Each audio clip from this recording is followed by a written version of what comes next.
دشتے جنوں قسط نمبر 10۔ نائلہ درانی کو اس طرح ہاتھ سے نکلتے دیکھ کے شبیر درانی دل ملا کر رہ گیا تھا۔ اسے اپنے آپ پر بھی تیش آ رہا تھا کہ وہ اس طرح غافل کیوں ہو گیا تھا کہ نائلہ کو اسے ڈھیر کرنے کا موقع مل گیا۔ اس کے ہاتھوں اپنا ہی ایک آدمی بھی مارا گیا تھا، لیکن اسے اپنے آدمی کے مرنے کا افسوس نہیں تھا۔ افسوس اس بات کا تھا کہ سونے کی چڑیا ہاتھ سے نکلی جا رہی تھی۔ اس کی جیب میں گچے پستول بھی موجود تھا، لیکن نائلہ کے ہاتھ میں آٹومیٹک رائفل، اور وہ دیکھ چکا تھا کہ وہ اسے استعمال کرنا بھی جانتی تھی۔ آٹومیٹک رائفل کے سامنے پستول کی کوئی حیثیت نہیں تھی، اور پھر وہاں کوئی آڑ نہیں تھی۔ وہ کھلی جگہ پر کھڑا تھا اور نائلہ اسے چھل نہیں کر سکتی تھی۔ وہ اپنی جگہ بے حس و حرکت کھڑا نائلہ کو الٹے قدموں جیپ کی طرف بڑھتے دیکھتا رہا۔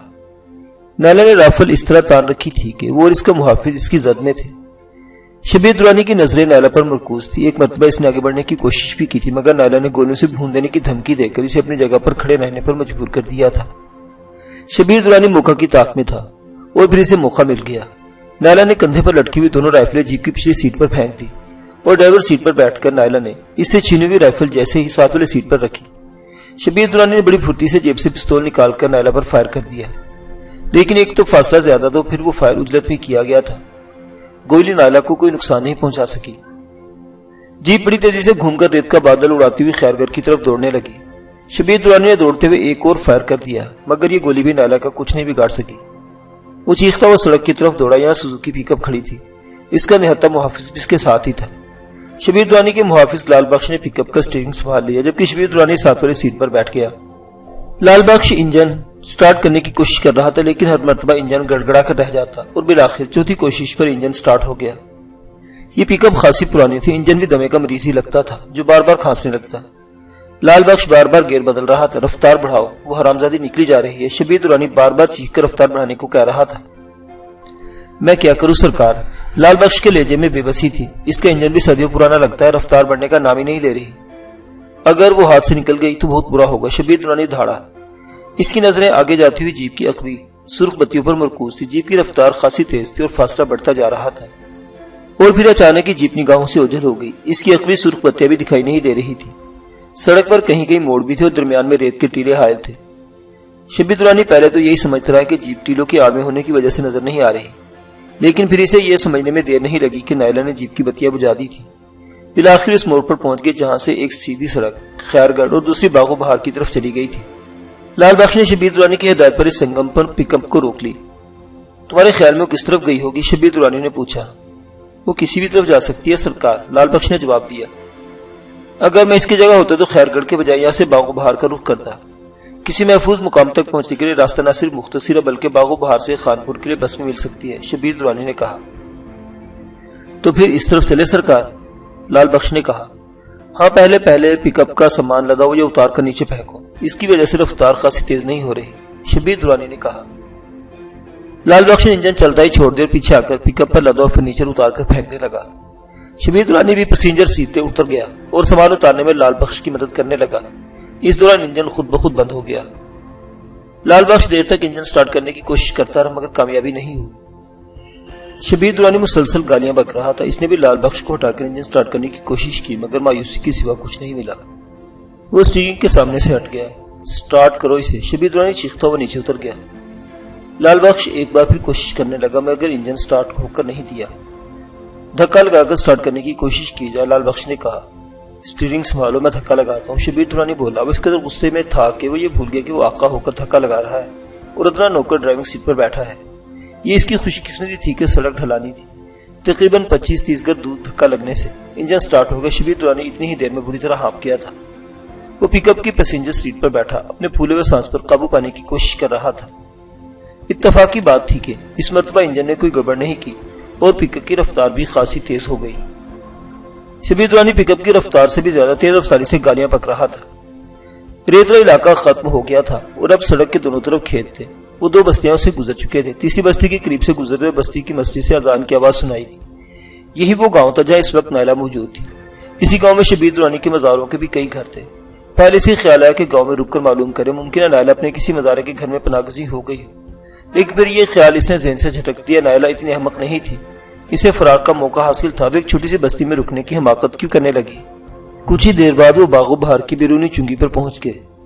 اس وقت دن کی روشنی پھیل رہی تھی۔ سوزوکی پک اپ رکتے دیکھ کر چنگی کا ایک کرندہ باہر آ گیا۔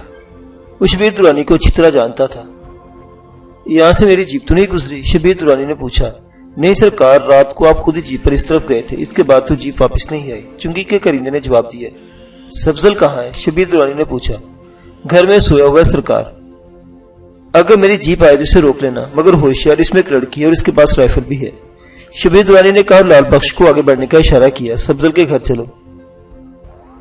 چنگی کے کرندے نے بیریئر کے طور پر سڑک پر لگی ہوئی لوہے کی زنجیر نیچے گرا دی اور سوزوکی پک اپ آگے نکل گئی۔ سبزل شبیر درانی کا پروردہ گنڈا تھا اور چنگی کا ٹھیکہ بھی اسی کے پاس تھا۔ یہ ٹھیکہ سے شبیر درانی نے ہی دلایا تھا، اس کا گھر چنگی سے 5 منٹ کے فاصلے پر تھا۔ سبزل کو سوتے سے جگایا گیا تو شبیر درانی کو دیکھ کر گڑبڑا سا گیا۔ سرکار آپ؟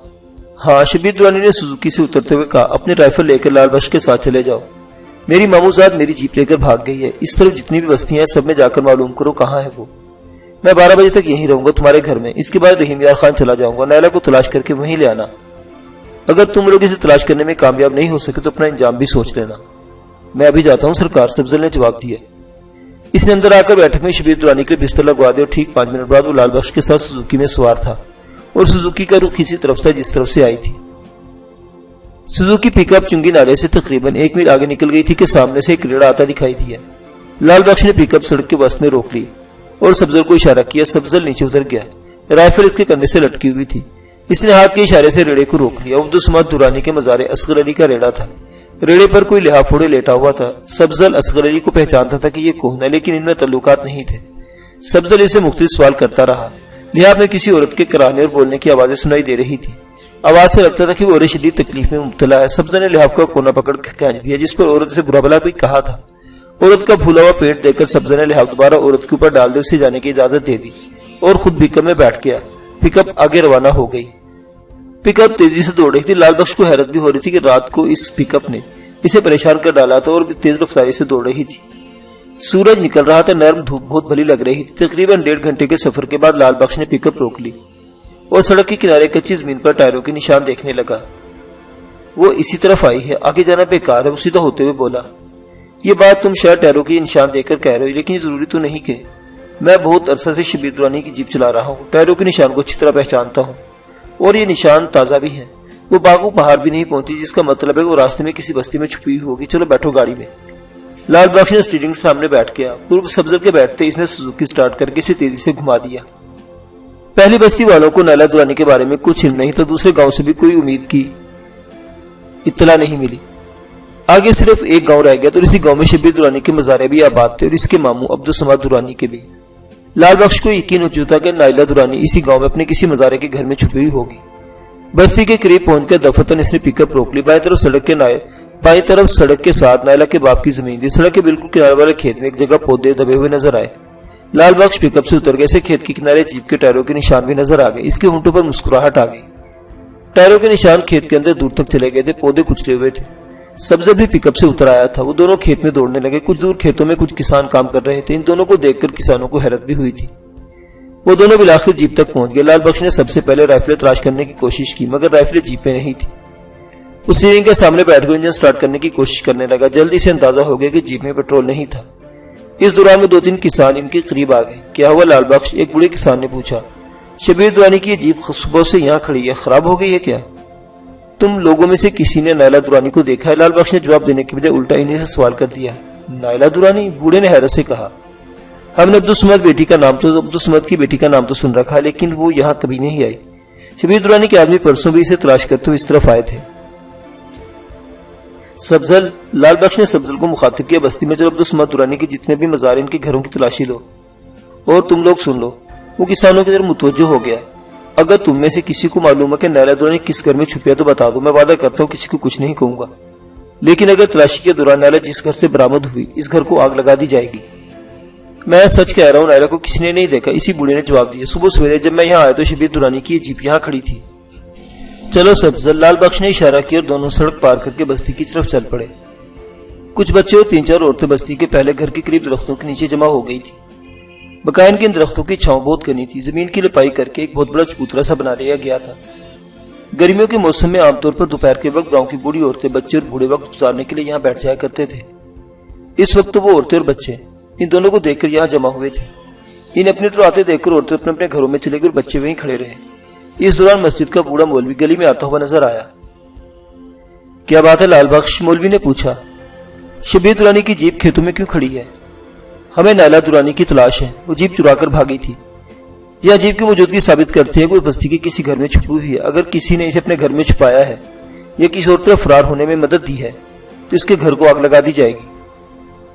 تم گھروں کی تلاشی لے لو، سب لوگ یا تو کھیتوں میں موجود ہیں یا گھروں پر ہیں۔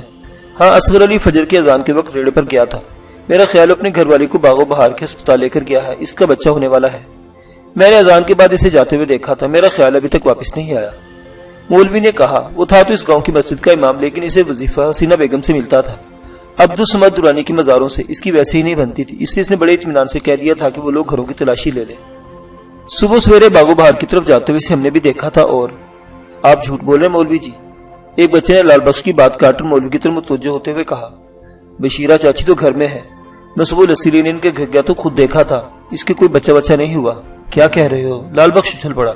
میں سچ کہہ رہا ہوں، تم خود جا کر دیکھ لو، بچے نے جواب دیے۔ لال بخش اور سبزل اصغر علی کے مکان کی طرف دوڑے۔ لال بخش سوچ رہا تھا کہ اگر اصغر علی کی بیوی گھر پر تھی تو وہ عورت کون تھی جو وہ صبح سویرے ریڑے پر ڈالے ہسپتال لے جا رہا تھا؟ صبح تم نے اصغر علی کے ساتھ ریڑے پر اس عورت کی شکل دیکھی تھی؟ لال بخش نے سبزل کی طرف سوالے نگاہوں سے دیکھا۔ نہیں، اس کا چہرہ چادر میں چھپا ہوا تھا، اس کا پیٹ مٹکی کی طرف پھولا ہوا تھا اور وہ تکلیف سے چیخ رہی تھی۔ سبزل نے جواب دیا۔ وہ اصغر علی کے گھر کے سامنے پہنچ گئے، کچھ بچے بھی ان کے پیچھے چلے آئے تھے۔ لال بخش نے زور زور سے دروازہ دھڑایا۔ دروازہ اصغر علی کی ماں فاطمہ نے کھولا تھا۔ لال بخش کو دیکھ کر اس کا دل اچھل کر حلق میں آ گیا اور چہرہ دھواں ہو گیا۔ وہ دونوں سے دھکیلتے ہوئے اندر آ گئے۔ تمہاری بہو کہاں ہے؟ لال بخش غرایا۔ وہ اندر لیٹی ہے، فاطمہ نے جواب۔ اس کے لہجے میں کپاہٹ تھی، خوف کی شدت سے وہ تھر تھر کانپ رہی تھی۔ اور وہ کون تھی جسے تمہارا بیٹا صبح سویرے باغ و بہار کے ہسپتال لے کر گیا تھا اور ابھی تک واپس نہیں آیا؟ لال بخش بھیڑے کی طرح غرایا۔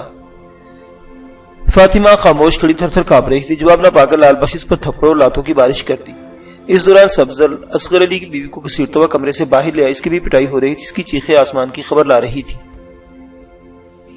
مکان کے باہر بہت سے لوگ جمع ہو گئے تھے۔ قرب و جوار کے کھیتوں میں کام کرنے والے کسان بھی چیخوں کی آواز سن کر دوڑتے ہوئے آ گئے تھے۔ سب لوگ مکان کے باہر جمع تھے، لیکن کسی نے آگے بڑھنے کی جرات نہیں کی۔ اس دوران فاطمہ نے یہ تو بتا دیا تھا کہ اصغر علی کے جانے کے بعد وہ کھیتوں میں جا کر جیپ اور رائفلیں لے آئی تھی، جنہیں اس نے بھوسے والی کوٹری میں بھوسے کے اندر چھپا دیا تھا، لیکن اسے یہ نہیں بتایا کہ اس کا بیٹا نیلا درانی کو لے کر کہاں گیا تھا۔ اصغر علی کی بیوی نیلا کے بارے میں کچھ نہیں جانتی تھی، اس بیچاری کو تو یہ بھی پتہ نہیں تھا کہ نیلا کب آئی اور کب گئی۔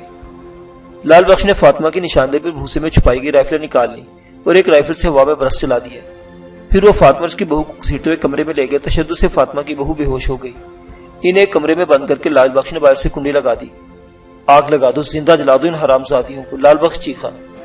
سبزل علی آنگن سے لکڑیاں اٹھا کر کمرے کے دروازے کے سامنے ڈھیر کرنے لگا۔ ان لکڑیوں پر بھوسا بھی ڈال دیا گیا تھا۔ فاطمہ چیختے ہوئے دروازہ پیٹ رہی تھی۔ اس کی بہو بھی شاید ہوش میں آ گئی تھی اور وہ بھی چیخ رہی تھی، مگر ان درندوں پر ان چیخوں کا کوئی اثر نہیں ہوا۔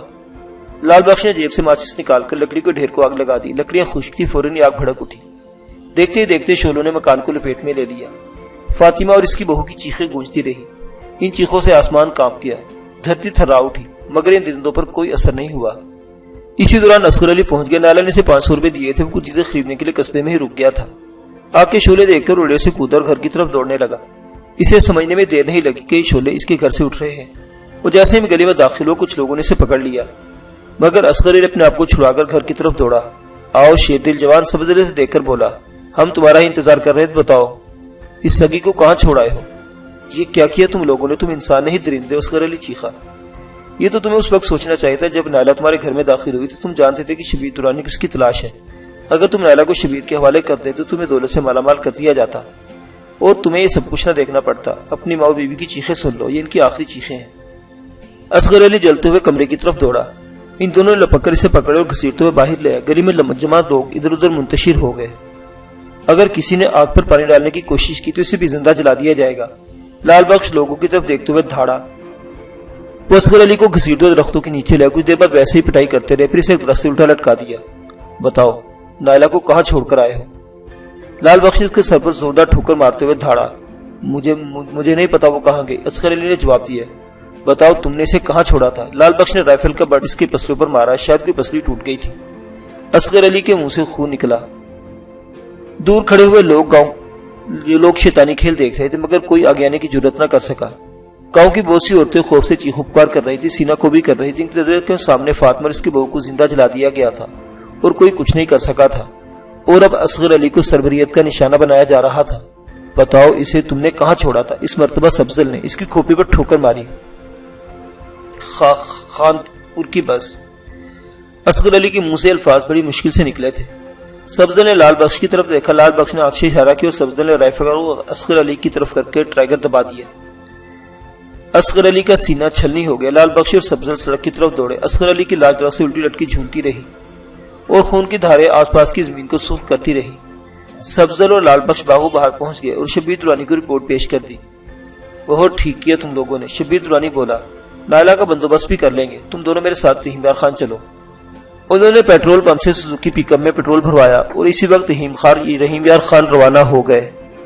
اسی رات 10 بجے کے قریب پولیس کے ایس پی بھاری نفری لے کر شبیر درانی کے مکان پر پہنچ گیا۔ معاملہ بہت سنگین ہے درانی صاحب، ایس پی نے کہا۔ آج صبح پولیس کو 2 لاشیں صادقآباد سے خیر گڑھ کی طرف جانے والی سڑک کے قریب بھی ملی ہے۔ ان میں سے تو ایک آپ کے ذاتی محافظ کے حیثیت سے شناخت کر لیا گیا ہے اور دوسری لاش کی بھی شناخت نہیں ہو سکی۔ اور پھر گاؤں والا واقعہ، گاؤں والوں نے باغوں بہار کے چنگی، ٹھیکیدار سبزل اور آپ کی ایک آدمی لال بخش کا نام لیا ہے۔ کوئی بات نہیں ایس پی صاحب، شبیر درانی نے کہا، ان دونوں آدمیوں کی گرفتاری لے لیتے ہیں، آپ انہیں لے جائیں۔ شکریہ، میں یہی چاہتا تھا، ایس پی نے کہا۔ شبیر درانی نے سبزل اور لال بخش کو بلا لیا۔ تم لوگ اپنی گرفتاری دے دو، شبیر درانی نے کہا، گھبرانے کی ضرورت نہیں، میں تمہارے گھر کا خیال رکھوں گا اور تم لوگ بھی کچھ دن سرکاری مہمان رہا ہوگے، جاؤ ان کے ساتھ چلے جاؤ۔ ان دونوں کے چہرے دھواں ہو گئے۔ ایک اے ایس آئی نے آگے بڑھ کر دونوں کو ہتھکڑیاں پہنانے لگا۔ شبیر درانی مطمئن تھا، اس کیس میں اس کا نام نہیں آیا تھا، یہی تو دولت کے کھیل تھے۔ نائلہ سوچ رہی تھی کہ اگر وہ اسی حیت میں اپنی سہیلی نگت کے گھر گئی تو اس کے بارے میں کیا سوچے گی، لیکن پھر اس خیال کو اس نے ذہن سے جھٹک دیا۔ چند روز پہلے تو وہ عبدالصمد درانی کی بیٹی تھی، لیکن پے در پہ جو واقعات پیش آئے تھے انہوں نے اس کی حیثیت بدل کر رکھ دی تھی۔ اب وہ عبدالصمد درانی کی بیٹی نہیں تھی، ایک قاتلہ تھی، خوفناک قاتلہ، جس کے کھاتے میں کئی قتل تھے، اور وہ پولیس کو سب سے زیادہ مطلوب تھی اور وہ مفرور تھی۔ شہر شہر گاؤں گاؤں قریہ قریہ اس کے نام کی شہرت تھی، بچہ بچہ اس کے نام سے واقف ہو چکا تھا اور وہ سب اسے صرف ایک ہی نام سے جانتے تھے، خوفناک قاتلہ۔ نائلہ درانی جب بیری اڈے پر بس سے اتر کر تانگے میں سوار ہو رہی تھی، اس کا چادر کا ایک کونا تانگے کے پائیدان میں اٹک گیا، جس سے چادر ایک جھٹکے سے اس کے سر سے اتر گئی تھی، لیکن اس نے فوراً ہی چادر سنبھال لی تھی۔ اس کا چہرہ صرف ایک لمحہ کو برہنہ ہوا تھا اور یہی ایک لمحہ آگے چل کر نائلہ کے لیے قیامت بننے والا تھا۔ اگر نائلہ کو اس کا احساس تک نہیں ہو سکا تھا، وہ اس حقیقت سے بے خبر تھی کہ اس کے پیچھے آنے والے تانگے میں ایک سوارے کا آدمی اس کے پیچھے لگ رہا تھا۔ اس شخص نے گرم چادر اس طرح اوڑھ رکھی تھی کہ اس کا چہرہ تقریباً چھپ کر رہ گیا تھا۔ وہ شبیر درانی کا نمک خوار تھا اور وہ 2 دن پہلے جب نائلہ صادقآباد کے قریب آموں کے باغ کی حویلی سے فرار ہوئی تھی، وہ شخص اسی روز سے خانپور کے لاری اڈے کی نگرانی کر رہا تھا۔ صرف خانپور ہی کیا، شبیر درانی کے آدمی تو ہر جگہ پھیلے ہوئے تھے۔ قرب و جوار کے تمام ریلوے اسٹیشن، لاریوں کے اڈے اور آمد و رفت کے تمام راستے ان کی نگاہوں میں تھے۔ اس وقت جب تانگے پر بیٹھے ہوئے نائلہ کے سر سے چادر اتری تو اس نے نائلہ کا چہرہ دیکھ لیا تھا، مگر چادر کے نیچے کا پھولا ہوا پیٹ دیکھ کر الجھن کا شکار ہو گیا تھا۔ اس لڑکی کی شکل تو نائلہ سے بہت ملتی جلتی تھی، مگر اس کے پیٹ بتا رہا تھا کہ وہ ماں بننے والی تھی۔ وہ غالباً پورے دنوں سے تھی، مگر وہ ذہین آدمی تھا۔ اس کے ذہن میں اچانک ہی خیال برا تھا کہ نائلہ شاید شبیر درانی کو نہیں پولیس کو بھی مطلوب تھی۔ ہو سکتا ہے اسے دوسروں کی آنکھوں میں دھول جھونکنے کے لیے سوانگ رچا لیا ہو، قمیض کے اندر کوئی کپڑا وغیرہ ٹھونس کر یہ حالت بنائی جا سکتی تھی۔ یہ محض شبہ تھا اور شبے کی بنیاد پر ہی اس نے ایک ٹانگے میں بیٹھ کر نائلہ درانی کا تعاقب شروع کر دیا تھا۔ شہر کے گنجان آباد علاقے کے ایک چوک پر نائلہ ٹانگے سے اتر گئی، کچھ دور آگے چلنے کے بعد ایک گلی میں داخل ہو گئی۔ یہ شہر کا پرانا علاقہ تھا اور گلیاں تنگ تنگ سی تھی۔ وہ ایک موڑ گھوم کر دوسری گلی میں آ گئی۔ اس گلی کے تقریباً سبھی مکان 2 منزلہ تھے، بعض مکان تو اس قدر قدیم تھے کہ ان کی اینٹیں خستہ ہو کر جھڑنے لگی تھی۔ اس قسم کے مکان خاصے مختوش ہو گئے تھے، لیکن اب بھی لوگ اس میں رہائش اختیار کیے ہوئے تھے۔ گلی میں لوگوں کی آمد و رفت تھی۔ نائلہ درانی نے صرف ایک مرتبہ پیچھے مڑ کر دیکھا، اسے اب پیچھے آتے ہوئے لوگوں میں سے وہ آدمی بھی نظر آیا تھا جس نے گرم چادر کی بکل مار رکھی۔ اس کا چہرہ بھی اگرچہ چھپا ہوا تھا، مگر نائلہ کو اس پر کسی قسم کا شبہ تک نہیں ہوا تھا۔ یہ سردی کا موسم تھا، بہت سے لوگ ایسے تھے جنہوں نے سردی سے بچنے کے لیے گرم کمبل، چادریں یا کھیس کی بکل مار رکھی تھی، جس سے ان کے چہرے بھی تقریباً چھپ جاتے تھے، لہٰذا اس پر شبہ کرنے کی کوئی وجہ نہیں تھی۔ گلی کے بیشتر مکانوں میں ڈیوڑیاں بنی ہوئی تھی۔ فن تعمیر کا ایسا دور بھی گزرا تھا جب داخلی دروازے کے اندر ڈیوڑی لازمی طور پر ہوا کرتی تھی، اور یہ مکان اسی دور کے بنے ہوئے تھے۔ نائلہ جس مکان کے سامنے رکی تھی اس میں بھی ڈیوڑی تھی، یہ 2 منزلہ مکان تھے۔ بیرونی دروازے سے اندر داخل ہوتے اوپر جانے کی سیڑھیاں تھیں اور تقریباً 10-12 فٹ آگے مکان کے نیچے حصے کا دروازہ تھا۔ ڈیڑھی میں کسی قدر تاریکی تھی۔ نائلہ درانی بیرونی دروازے میں داخل ہو کر سامنے والے دروازے کی طرف بڑھی۔ وہ دروازے پر دستک دینا ہی چاہتی تھی کہ دفعتاً اس کے ذہن میں ایک خیال آیا۔ وہ دستک دینے کے بجائے سیڑھیوں کے نیچے خالی جگہ پر چلی گئی اور چادر اٹھا کر بڑی پھرتی سے قمیص کے نیچے سے بھرے ہوئے کپڑے نکال کر سیڑھیوں کے نیچے پھینکنے لگی۔ اصغر علی کی ماں فاطمہ نے اس کی قمیص کے نیچے نہ جانے کیا بھر دیا تھا، پھر ان کپڑوں کو مخصوص شیپ میں جمائے رکھنے کے لیے ایک دوپٹہ بھی پھیلا کر ان کے اوپر اچھی طرح لپیٹ دیا تھا۔ نائلہ نے تمام کپڑے نکال کر پھینک دیے اور انہیں پیر سے سیڑھیوں کے نیچے مزید کر دیا۔ وہ کچھ دیر تک پیٹ پر ہاتھ پھیرتی رہی، پھر آگے بڑھ کر دروازے پر ہلکی سی دستک دی۔ دروازہ ایک لڑکی نے کھولا جو نائلہ کی تقریباً ہم عمر تھی۔ نائلہ اپنے چادر سے چادر ہٹا دی تھی۔ ارے نائلہ تم؟ وہ نگہت تھی، نائلہ کی سہیلی۔ تمہیں کسی نے یہاں آتے ہوئے تو دیکھا نہیں؟ وہ نائلہ درانی کو دیکھ کر ایک دم پریشان ہو گئی تھی۔ دیکھا تو بہت سے لوگوں نے ہوگا، مگر کسی کو پتا کہ میں کون ہوں؟ ویسے میں نے اپنا چہرہ چادر میں چھپا رکھا تھا۔ ویسے اگر تم میری صورت دیکھ کر ڈر گئی ہو تو میں واپس چلی جاتی ہوں، کہیں نہ کہیں پناہ مل جائے گی، نائلہ نے افسردہ لہجے میں کہا۔ میرا خون ابھی اتنا سفید نہیں ہوا، اندر آ جاؤ۔ نگہت نے اسے ہاتھ پکڑ کر اندر کھینچ دیا اور دروازہ بند کر دیا۔ گھر میں کون کون ہے؟ نائلہ درانی نے سرگوشیانہ لہجے میں پوچھا۔ کوئی بھی نہیں، اس وقت میں بالکل اکیلی ہوں۔ ناصر دفتر گیا ہوا ہے اور امی کچھ دیر پہلے ہی سودا سلف لینے کے لیے بازار گئی ہیں، آؤ اندر کمرے میں چلو، نگہت نے کہا۔ ناصر اس کا شوہر تھا۔ اور اوپر کون رہتا ہے؟ نائلہ نے اس کے ساتھ ایک کمرے میں داخل ہوتے ہوئے پوچھا۔ کرایہ دار صرف میاں بیوی ہیں اور دونوں ملازمت کرتے ہیں، شوہر بلدیہ کے دفتر میں ملازم، بیوی اسکول ٹیچر ہے۔ اس وقت ان میں سے کوئی بھی نہیں، نگہت نے جواب دیا۔ تمہارے ڈیڈی اور تمہارا بھائی؟ ڈیڈی کا تو پچھلے 6 مہینے پہلے انتقال ہو گیا تھا اور بھائی ان کے انتقال سے صرف 1 ہفتہ پہلے ملازمت کے سلسلے میں دبئی گیا تھا۔ وہ بیچارہ تو باپ کی صورت بھی نہیں دیکھ سکا، نگہت نے بتایا۔ بہت دکھ ہوا سن کر، نائلہ نے افسوس کا اظہار کیا۔ یہ دکھ درد تو زندگی کا ایک حصہ ہے، نگہت نے گہرا سانس لیتے ہوئے کہا۔ تم سناؤ، یہ سب کچھ کیا کرتی پھر رہی ہو؟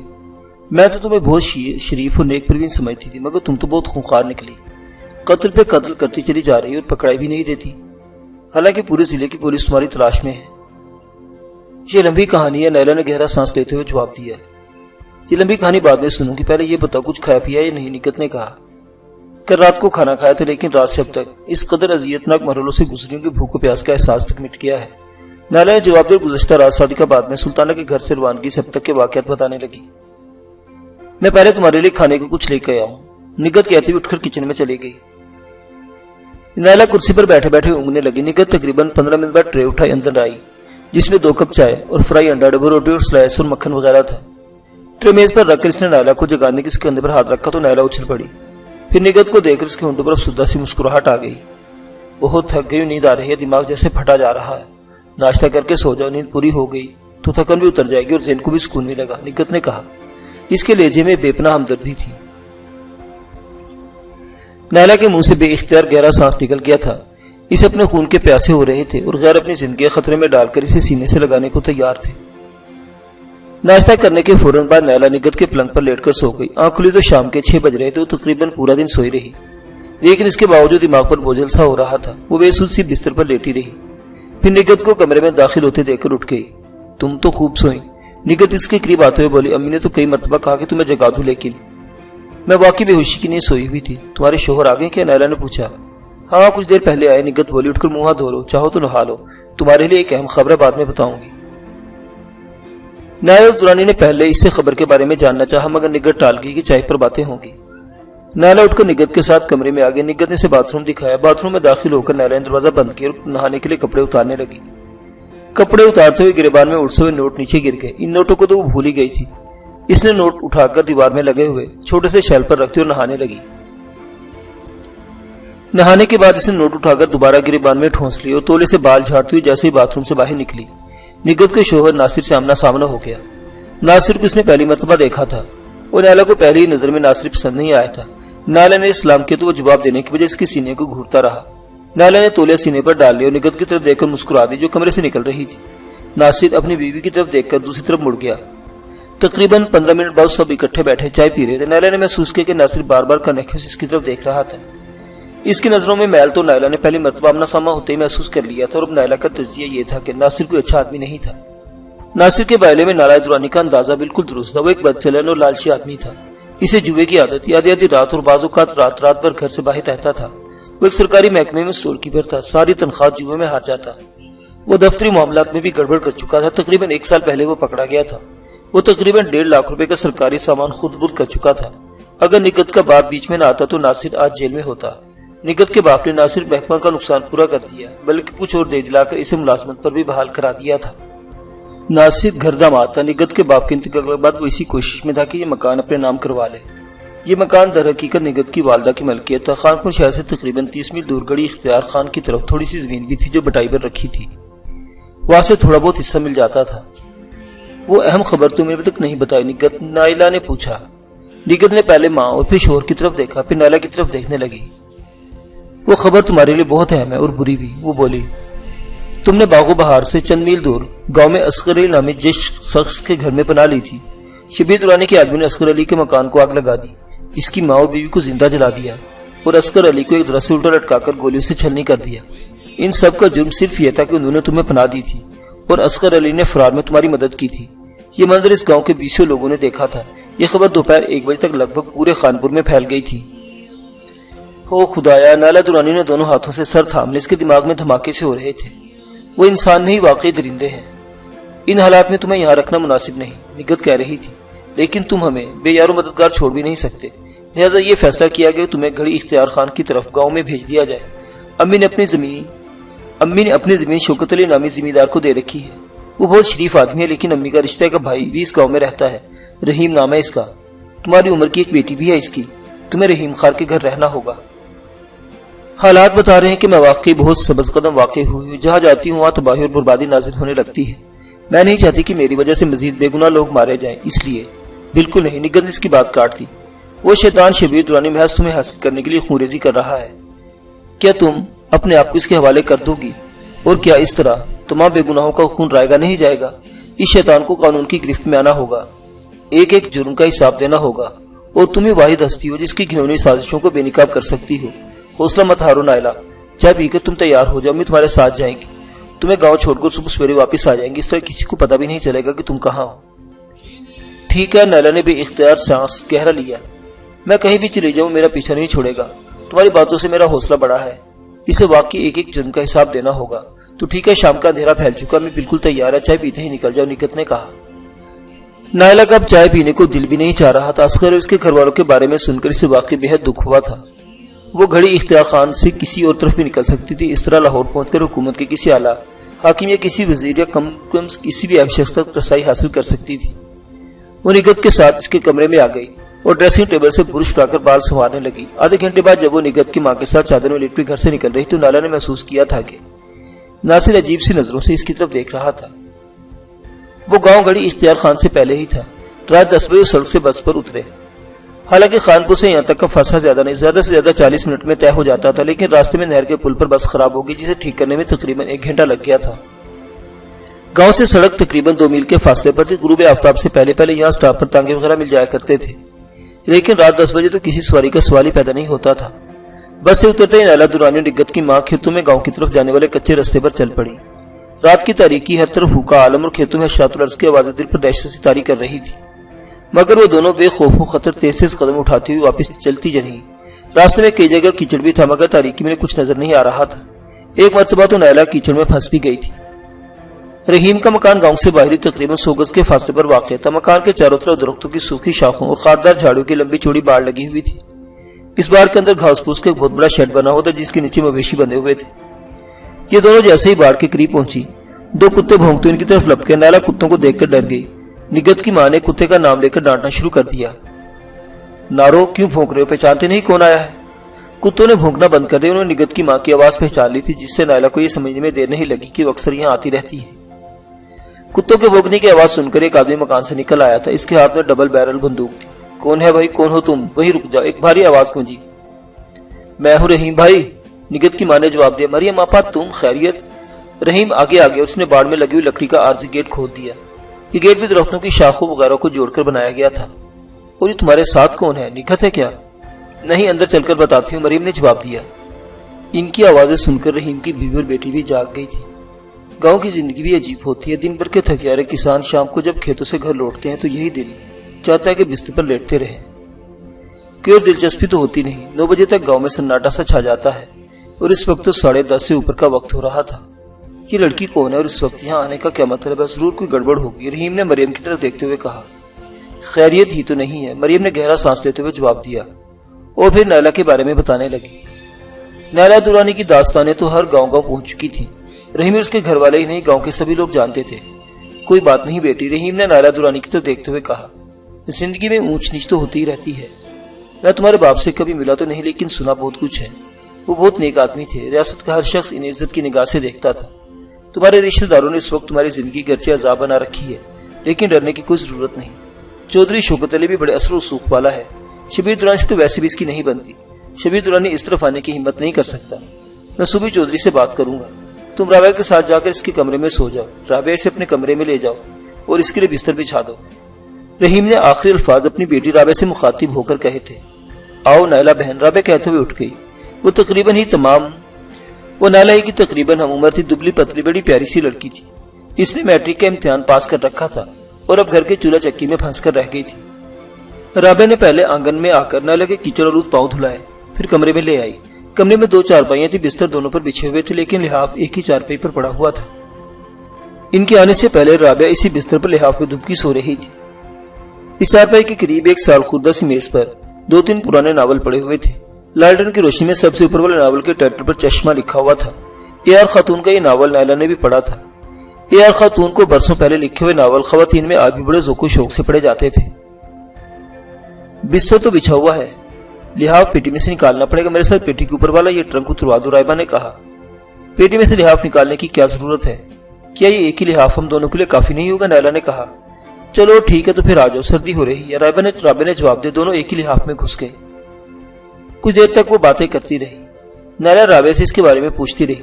اس کی منگنی نگت کے بھائی اعجاز سے ہوئی تھی جو دبئی گیا ہوا تھا، اور پروگرام یہ تھا کہ اعجاز دبئی میں اپنے ملازمت کے 2 سال مکمل کر کے چھٹی پر آئے گا تو ان کی شادی کر دی جائے گی۔ باتیں کرتے کرتے رابعہ تو سو گئی، مگر نیلا درانی دیر تک جاگتی رہی۔ وہ اصغر علی اور اس کے گھر والوں کے بارے میں سوچ رہی، جنہیں محض اس جرم میں انتہائی خوفناک طریقے سے موت کے گھاٹ اتارا گیا تھا کہ انہوں نے نیلا کی مدد کی تھی۔ شبیر درانی پر تو جیسے جنون سا طاری ہو چکا تھا۔ وہ نہ صرف اس کی جائیداد پر قبضہ کرنا چاہتا تھا، بلکہ وہ نیلا کو بھی اس کے لیے تلاش کر رہا تھا کہ وہ اس کی سازشیں بے نقاب کر سکتی تھی، اور بھی دنیا کی کوئی طاقت اس کے گلے میں پڑنے والے پھانسی کے پھندے کو نہیں روک سکے گی۔ نیلا درانی نے بھی بہرحال یہ طے کر لیا تھا کہ وہ بے گناہوں کے خون کے ایک ایک قطرے کا حساب لے گی۔ یہ سب کچھ سوچتے ہوئے بالآخر نیلا بھی سو گئی۔ صبح 7 بجے اس کی آنکھ کھل گئی۔ رابعہ صبح 6 بجے ہی جاگ چکی تھی، اور رحیم بھی ذمہ دار شوکت علی کو نیلا کے بارے میں آگاہ کرنے کی اس کی حویلی گیا ہوا تھا۔ وہ 8 بجے واپس آئے تو چودھری شوکت بھی اس کے ساتھ تھا۔ نیلا اس وقت رابعہ کے ساتھ بیٹھی ناشتہ کر رہی تھی۔ چودھری شوکت علی کی عمر 50 سے اوپر ہی تھی، کلین شیو تھا، لیکن سر کے بال برف کی طرح سفید تھے۔ اس عمر میں بال حالانکہ اس قدر سفید نہیں ہوتے۔ وہ ایک شریف آدمی تھا، شرافت اس کے چہرے سے ٹپکتی تھی۔ مجھے رحیم نے تمہارے بارے میں سب کچھ بتا دیا ہے۔ ویسے بھی تمہارا نام بچے بچے کی زبان پر ہے، لیکن تمہیں ڈرنے کی ضرورت نہیں۔ شبیر درانی اس کا کوئی آدمی اس گاؤں کی حدود میں قدم رکھنے کی جرات نہیں کر سکتا۔ تم رحیم کے گھر میں رہو یا حویلی میں آ جاؤ، وہاں بھی تمہاری 2 بہنیں موجود ہیں۔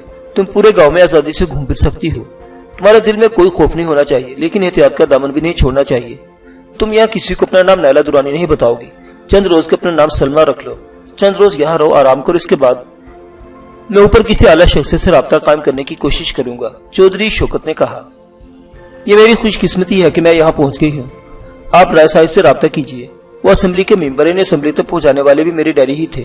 مجھے یقین ہے کہ وہ اس سلسلے میں میری کوئی مدد ضرور کریں گے، نیلا نے کہا۔ بیکار ہے، چودھری شوکت نے جواب دیا۔ میں ان سب کو اچھی طرح جانتا ہوں۔ یہ چڑھتے سورج کی پوجا کرنے والے لوگ ہیں، اسمبلیوں میں یہ لوگ صرف پارٹیاں بدل کر بے پیندے کے لوٹے کی طرح ادھر ادھر لڑکتے رہتے ہیں۔ تمہارے والد کے انتقال کے بعد رائے صاحب سے میری 1-2 ملاقاتیں ہو چکی ہیں۔ وہ تمہارے والد کے تمام احسانات کو بھول چکے ہیں اور اب عبد الرحمان درانی کی وفاداری کا دم بھرتے ہیں، لیکن تم فکر مت کرو، میں کسی اور اعلیٰ شخص سے رابطہ کروں گا۔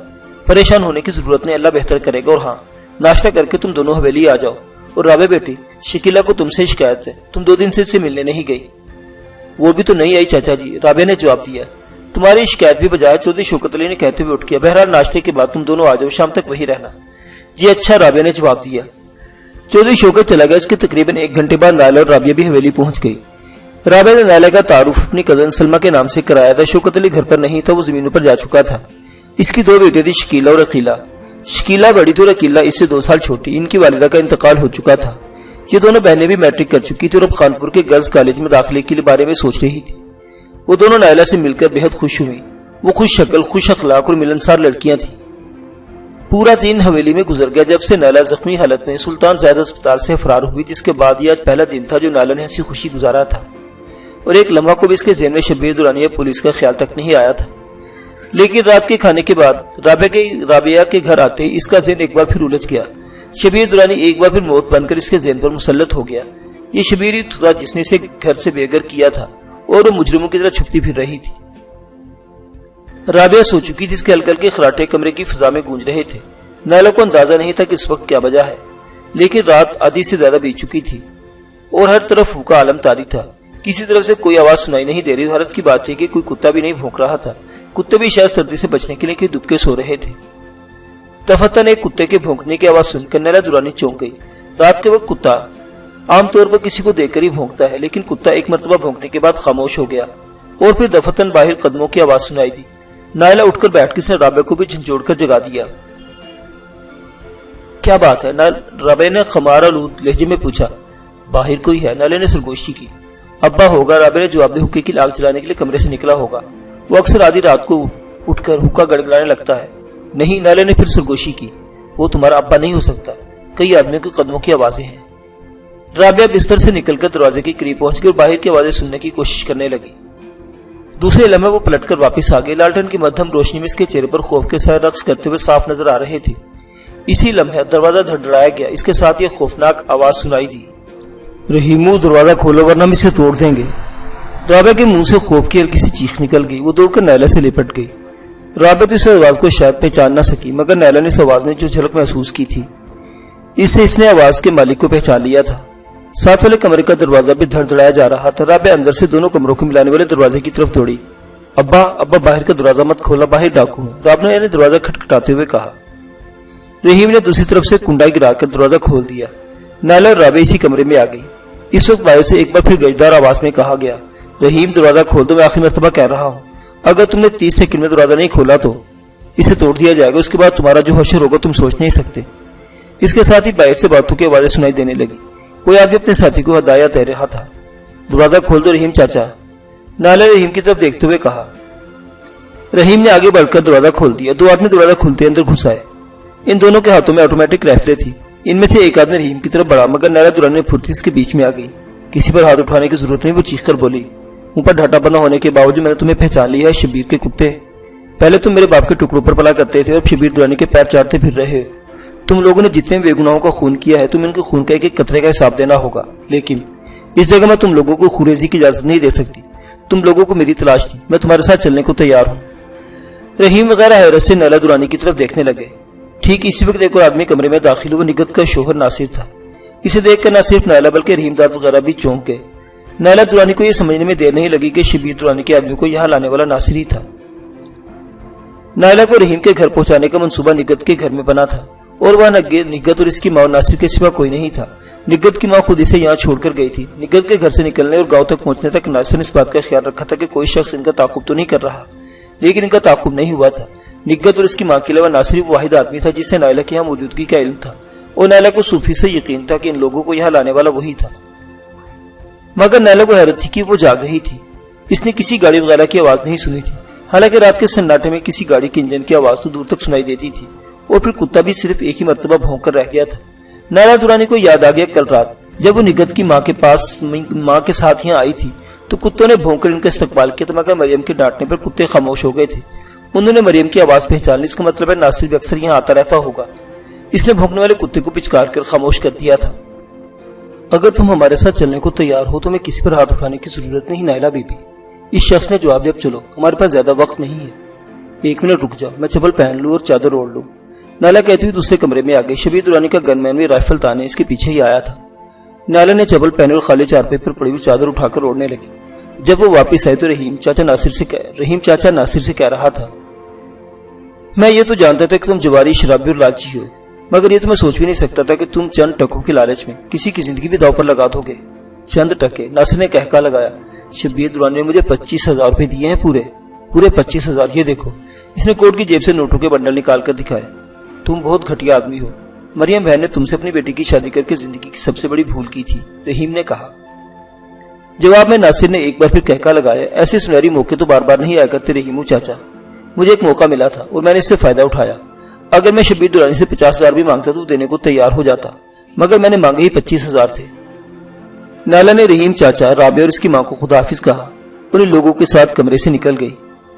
وہ ان لوگوں کی درندگی سے واقف ہو چکی تھی۔ انہوں نے اصغر علی کی ماں اور اس کی بیوی کو زندہ جلا دیا تھا، اصغر علی کو درخت سے الٹا لٹکا کر اسے گولی سے چھلنی کر دیا تھا۔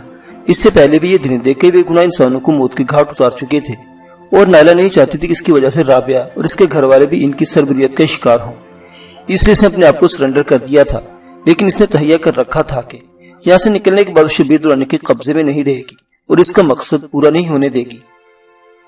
معزز سامعین حضرات، مظلوم لڑکی کی یہ داستان ابھی جاری ہے، بقیہ واقعات اگلی قسط میں۔ دیکھتے رہیے اردو داستان۔ اللہ حافظ۔